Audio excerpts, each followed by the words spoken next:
नमस्कार मित्रों। बिहार की चुनावी राजनीति इस वक्त बहुत ही इंटरेस्टिंग मोड़ पर है। नीतीश कुमार के पुत्र निशांत कुमार की राजनीति में एंट्री होगी या नहीं होगी, यह तो नीतीश कुमार और जनता दल यूनाइटेड को ही पता है। लेकिन इस पर जिस प्रकार से राजनीति की जा रही है, गिद्ध राजनीति की जा रही है, तेजस्वी प्रसाद यादव इसका विरोध तो नहीं कर रहे हैं और वो विरोध कर भी नहीं सकते। नैतिक रूप से उनको ये विरोध करने का अधिकार नहीं है, क्योंकि उनका पूरा परिवारवाद की राजनीति की उपज है।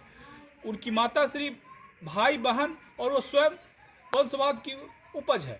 लेकिन मैं समझता हूं परिवारवाद का डेफिनेशन इस देश में अलग अलग कैटेगरी में होना चाहिए। क्या बीजेपी में परिवार के लोग नहीं आते हैं? परिवार के लोगों को राजनीति में आना परिवारवाद नहीं होता है। लेकिन जब एक ही परिवार के सारे लोग अहम पदों पर चले जाए और उनमें उसके साथ साथ भ्रष्टाचार का भी एडिशन कर दिया जाए, तो ये बड़ा खतरनाक कॉम्बिनेशन होता है। नीतीश कुमार का अगर राजनीति का अगर आप देखिए, एक दो बार उन्होंने जरूर गठबंधन इधर से उधर किया है, उसको अगर छोड़ दिया जाए तो उन्होंने राजनीतिक शुचिता की एक मिसाल कायम की है। परिवारवाद, भ्रष्टाचार से दूर रहे। अगर निशांत कुमार राजनीति में आते हैं तो इसमें गलत क्या है? किसी को भी राजनीति करने का अधिकार है। क्या कोई नेता का बेटा है, मुख्यमंत्री का बेटा है, प्रधानमंत्री का बेटा है, मंत्री विधायक का बेटा है तो उसे राजनीति में आने का अधिकार नहीं है? क्या संविधान ऐसा कहता है? बिल्कुल नहीं। तो फिर यह फिजूल की बातें हैं। लेकिन इस देश की अन्य भी मुद्दे को अगर देखिए तो बहुत सारे लोग राजनीति में परिवार से आए हैं।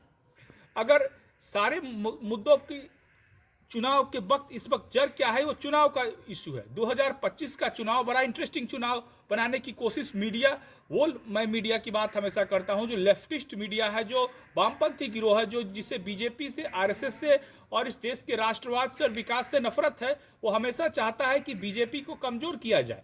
लेकिन आखिर बीजेपी कमजोर जब नहीं होती है तो वो मुद्दे से भटकाते रहते हैं।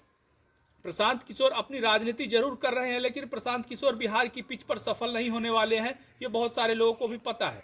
लेकिन अगर बिहार का चुनाव 2025 में अगर होता है तो इस बार कॉम्बिनेशन बहुत स्ट्रांग है।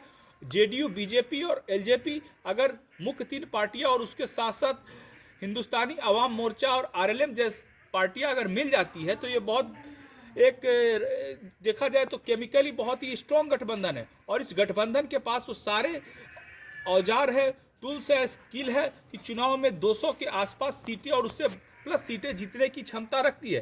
तेजस्वी प्रसाद यादव के साथ सबसे बड़ी समस्या यह है कि क्रेडिबिलिटी की दिक्कत है। क्रेडिबिलिटी आज भी, जब भी जंगल राज की बात आती है तो लोगों के जहन में वो 90 से 2005 का दौर आता है, जब बिहार को विकास को रोक करके पूरी तरीके से जातिवाद में और साथ साथ जंगल राज में झोंक दिया गया था। तो क्या बिहार के लोग उसे भूल जाएंगे? पिछड़ा हो या अति पिछड़ा हो, दलित हो या महादलित हो, सभी लोग इसके शिकार हुए थे। तो ये सभी लोग जानते हैं कि लालू यादव पर भरोसा नहीं किया जा सकता है। अगर इस देश में विकास के नाम पर किसी को लाना है तो नरेंद्र मोदी की बीजेपी है और जनता दल यूनाइटेड ने ये साबित किया है कि उसे विकास सोच अलग अलग हो सकती है, लेकिन जब आप देश और राज्य के हित में मिलकर के काम करते हैं तो आपको मिलकर के काम करना चाहिए। इसीलिए बीजेपी और जदयू का गठबंधन इतने वर्षों में एक दो मौकों को छोड़ दिया जाए तो सफल रहा है। धन्यवाद।